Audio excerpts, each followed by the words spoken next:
It's unbelievable the degree to which our sanity depends on a functioning sociological structure. And here's why.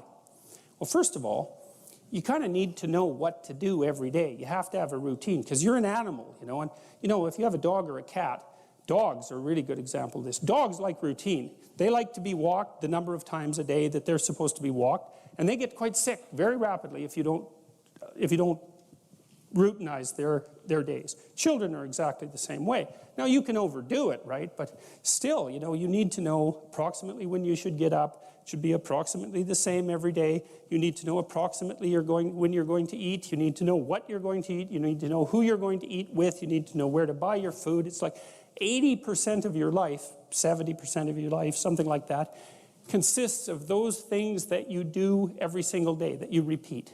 I eat a big breakfast relatively soon on waking. That really helps. If any of you out there are anxious, and many of you no doubt are, there'll be a large number of you who are anxious and don't eat breakfast. And there'll be a whole bunch of you out there who think, well, I don't eat breakfast. It isn't necessary. It's like, that's wrong. It's necessary. You fasted all night. If you load yourself cognitively or physiologically in the morning, your brain, stressed, will encourage your body to produce insulin. It will take all the blood sugar out of your blood, and then you're done for the day. And then you'll be anxious. And a lot of the rest of you, too, you'll find if you're anxious, try this. It's really, really interesting experiment. The next time you're anxious, go eat something. Eat some protein and fat would be best. You could have cheese and crackers. I'm not a big fan of carbohydrates, but whatever. Eat whatever you're willing to eat, but make it solid. Don't eat a peanut butter, or don't eat a chocolate bar or something sweet. Eat something substantial, a piece of meat, a piece of cheese, some peanut butter, something like that. And then wait 10 minutes and see if you're less anxious. And try that for like 2 weeks. Every time you get anxious, eat something. Eat 3 times a day at regular meal times. That's a good thing to practice, because that starts to put some stability into your life. Get up at the same time. I would highly recommend all those young people out there who are listening, like, you want to get a jump on life, get the hell out of bed in the morning. You know, as I've got older, I've got up earlier and earlier. Now, that's partly because you don't need as much sleep, but it's also partly because I've got more and more disciplined. Like, get up early in the morning and get your things done.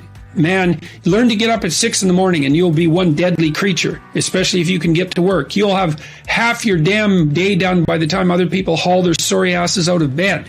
And so that's a massive, massive advantage. Look, Warren Farrell, the author, he outlined data in Why Men Earn More, which is a book I would recommend, by the way, showing that if you work 13% longer hours, you make 40% more money. It's nonlinear. So you think, why is that? Well, imagine you had 10 employees and one of them works an extra 10%. It's not much. Well, how often is that person going to be promoted, assuming you have a clue as a boss? It's like you're going to look at the 10 people and you're going to think, oh, that guy's always here like 45 minutes early. It's like, why don't we give him the promotion? Obviously, right? So these small edges that you can manage like that, work an extra 10% or extra 13%, have non-proportional payoffs. That's part of the Pareto distribution. So get your sleep cycle organized so you get up in the morning. Learn how to do it. No excuses. I'm too tired in the morning. I don't like mornings. Who cares?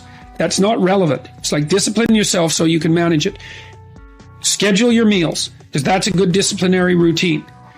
And then learn to use a calendar, like Google Calendar. Many of you out there do not use a calendar. Okay, a calendar is not a prison, and it's not a tyrant. Not if you use it properly. A calendar keeps anxiety at bay. It makes sure that you do what you need to do, which is important because otherwise you fall behind. But if you use it properly, it also helps you plan what you want to do. So I could say, well, lay out your damn calendar and design the days you would like to have. That's what your calendar is for. So you can put in all sorts of things in there you want to do, and that would be good for you. And that's a really good way to start being more industrious. Make a plan. You need a plan for 3 years. You need a plan for the next year. You need a plan for the next 6 months. You need a plan for the next 3 months. You need a plan for the week. You need a plan for the day. You need a plan for the hour. All of that. I make lists constantly of what I have to do. And they're like daily, weekly, monthly, yearly. Right now, I can't look out more than about 6 months, because my life is too complicated and chaotic. But But you need a vision of who you could be, what character you could have. 3 to 5 years out, you can't go much farther than that because life is too unpredictable, I think, to make vision that's longer term than that subject to. There's too much chance associated with it to spend a lot of time on. Maybe you can stretch it to 5 years, and in rare cases, you can have a 10-year goal, but it has to be pretty low resolution.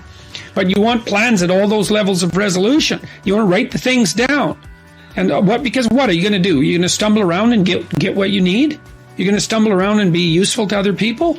And it's useful to be useful to other people, you know. They want to work with you then. They want to do things with you. They want to have you around. They trust you. They open up opportunities for you.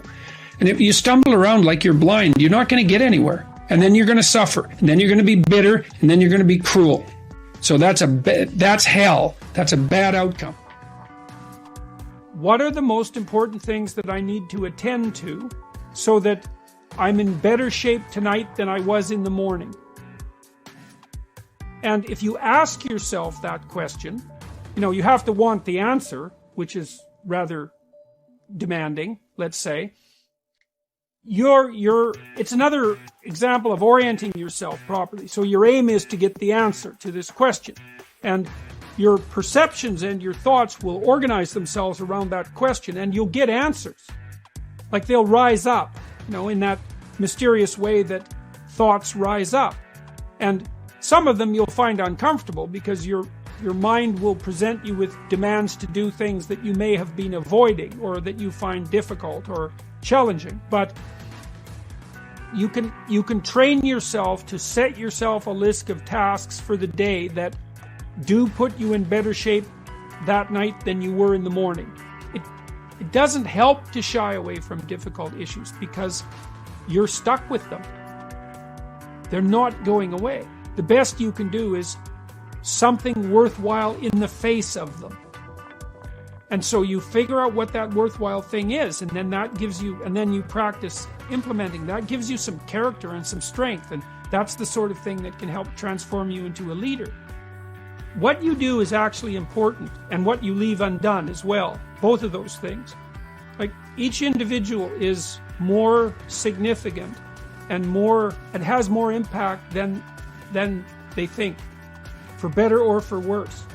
I mean, you can think about it this way, you know, in your lifetime, you're going to directly influence at least 1,000 people, and each of those 1,000 people will influence 1,000, and so that's 1,000,000 people, one person separated from you, and 1,000,000,000 people, 2 people separated from you.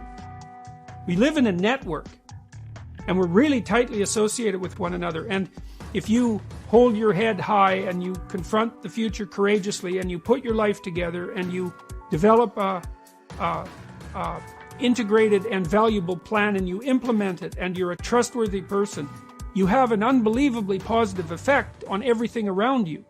And so it actually matters that you do these things. And I don't believe that it really matters where in the formal power hierarchy you sit. You know, because you might think, well, I'm at the bottom of the power rungs. What influence do I have? And I think that's a bad way of thinking about it because it doesn't take into account the networked issue. And so if you don't want things to be worse, which you wouldn't if you were a sensible person, then it would probably be better to work hard to make them better. And to also understand that you're playing a determining role in how reality unfolds when you're doing so. It's not a trivial thing. People are far more powerful forces for good and evil than they believe. So, and I think that's more true. And I haven't come to that realization lightly. So you want to be a leader in the best sense, and a leader in the best sense is someone who makes things better and not worse. And if we all made things better, then they would be a lot better, and that would be a good thing. That's what we should be striving for.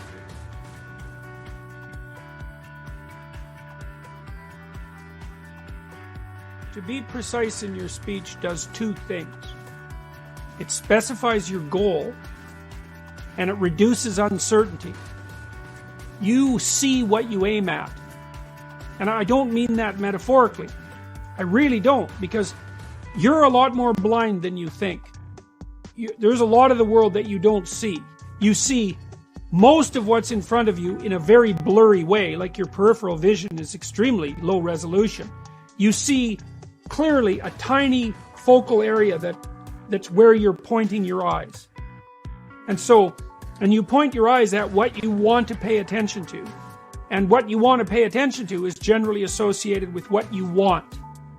So what that means is that the world reveals itself to you in relationship to what you want. And so that's really helpful because you want to see the world so you don't stumble blindly through it and fall into a pit. You want to get to where you're going. And so if you specify where you're going very clearly, then that enables you to see the pathway forward. Now, the upside to that is that you can probably get to where you want to go. The downside is you also make your conditions of failure very explicit. And that's hard on people in the short term. You know, it's easy to delude yourself and to leave everything vague because then you can't tell when you're failing. But that doesn't stop you from failing. It just stops you from seeing it while it's happening.